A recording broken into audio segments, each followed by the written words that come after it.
Okay, interview with Paul Davis after Bedford Town 1, Hednesford Town 3. Paul, there is really no covering up. That was not pretty, was it? No, it's not acceptable. I said to the players at half time, it's not acceptable, and it won't happen again. I'll take a bit of responsibility. I picked the team to be really attacking today and try and get after Hednesford and possibly win the game too quick. So I'll take responsibility for that. I possibly picked the wrong team, but I won't make the same mistake again. And we've got less than 2 days to put it right because we play away at Redditch. How much of it is a learning curve for you, learning the boys learning you? You know, how much of that is really just, not to blame, but responsibility for today? No, yeah. Your first question you asked me last week is what did I learn about the group on Monday, and I said to the players that, I said to you, I learned a bit about character and that we weren't going to shirk responsibility away from things.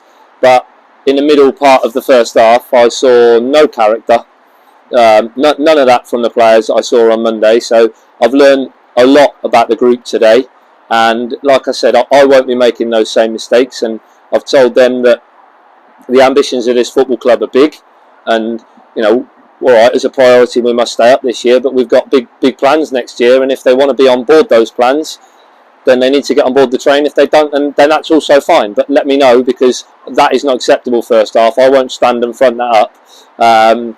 You heard what I said to them at half time, but it won't be happening again. It's not acceptable, and they know that.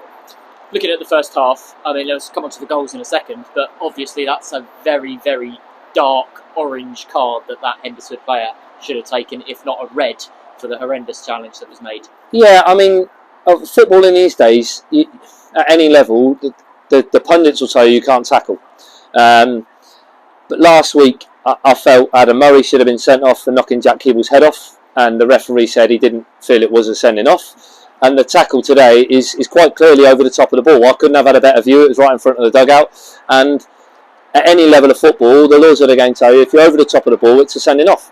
And for whatever reason, the referee thinks it's not a sending off, so he gets booked, and we're on the wrong side of it again. And then obviously go and concede a goal like we did to start off the first of the three. It was just simply we just didn't close down enough, did we? We allowed the cross to come over. There's a bit of miscommunication within the box organisation, shall we say, and he's just tapped home, isn't he? Yeah, I think before that, we probably should go 1-0 in front. Charlie Sanders has a great chance, and he's held his hands up for that, and I respect that. But when you don't go in front, you have to still defend better. And I felt, I'll have to watch the game back, but I felt the back three, the back five, whichever you want to call it, were sort of defending on their own for the first goal, and everyone else was just watching. And as soon as he goes past Drew and then crosses it, he just seems to be on his own in the box. So we just don't do enough to keep goals up. We conceded 3 on Monday, we've conceded 3 today. I need to set us up differently on Monday and going forwards, because we have to be built on clean sheets to try and win games of football. And then obviously the second goal comes in, which is, he's run basically the entire half of the width of the pitch, hasn't he? Cutting in, we don't get a challenge in. Although it's a deflected goal, he's still bought a ticket, hasn't he?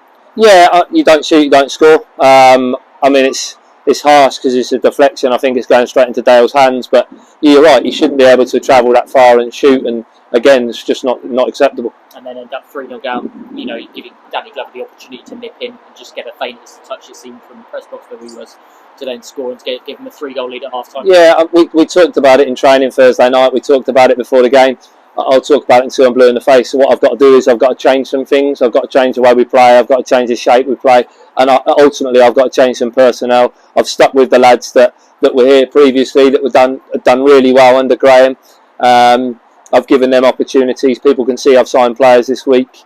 The goalkeeper was an issue. The goalkeeper, I thought, did okay today. The goals aren't his fault. Will Owens came on and took a while to get started, but then creates the goal and actually looked lively for the last sort of 20 minutes. So, we've got some players that haven't played. Sam Warburton hasn't played today. Hugh hasn't played today. They'll both play Monday. So, I've got to freshen it up. We will stay in the division. We've got to be positive. But like I said, I'll take some responsibility for picking the wrong team. And Cornell as well, of course, involved. Yeah. In the signings this week, but not able to get into the 16 today. No. I saw. Obviously, it's Craig McHale-Smith. I'm glad he got on at the end. Cornell will be involved on Monday as well. So, the things are looking up for us. But Hughes played 20 minutes under me, and I quite liked him what he did. But I was stuck with the players. But to play so quick after today's game, pitch was a bit heavy as well. Natural rotation happens. You mentioned Craig McHale-Smith there. Closure of a fantastic career for an international footballer for Scotland.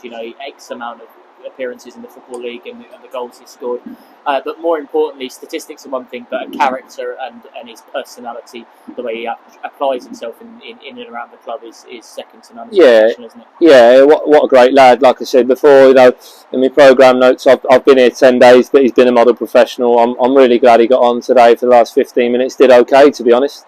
But it's important that he takes a bit of a break, which he's going to have, and then hopefully he comes back in on the coaching staff and helps us try and score some goals, because it's quite clear to me that we need Charlie Sanders at both ends of the pitch. So we worked on Thursday night about getting the ball into our centre forwards. I don't think we did it once in the first half. So we're going to need Craig's help there, but maybe we need to sign a couple of centre forwards. Exactly, and that's another thing to say, is that it isn't time to hit the panic button. It's a one-game situation. We have been on a good run. Yes, it's no points from 6, but that squad are still capable of achieving where you want to go on there.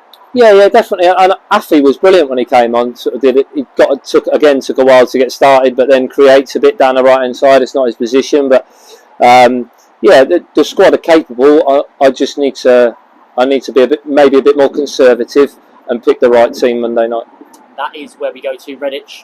Tough game, former club, of course. Spice for yourself in regard to that. Not the easiest of places to get to on a Monday night. Forward pitch. So again, a tough away game, isn't it? Yeah, very tough.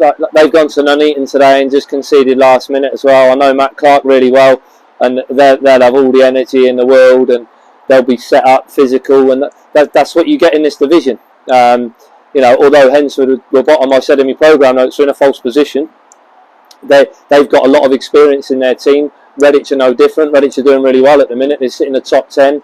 They've got aspirations to finish in the playoffs. So, like I said, we need to go there and possibly be a bit more conservative and stop conceding so many easy goals and stop being easy to defend against. And keep positive vibes, of course, around the whole club, not just the squad, the whole club. Yeah, and that was my message to the players beforehand. Be positive. That was the team I picked, to try and be positive, try and get some goals under us, and go and camp in Hednesford's half and really attack them. But maybe we weren't quite ready for that. But to get positivity, you have to get results, and I appreciate that. The fans have come out of horrible weather. The fans behind the goal afterwards, I made sure I went to clap them, because it's important. It's important for them that they've got a team on the pitch that shows everything they can give. And first off, we didn't do that, and it's not acceptable, and it won't happen again. It won't happen again. We go to Redditch, no coach, but get yourself there via the car share on Monday. If not, Bromsgrove, there is a coach there next Saturday, and Halsey in the Bedsina Cup. If you can't make any of those away games, keep up to date on Twitter, or see you here for the visit of Nuneaton 2 weeks today. Get your tickets now, BedfordEagles.net.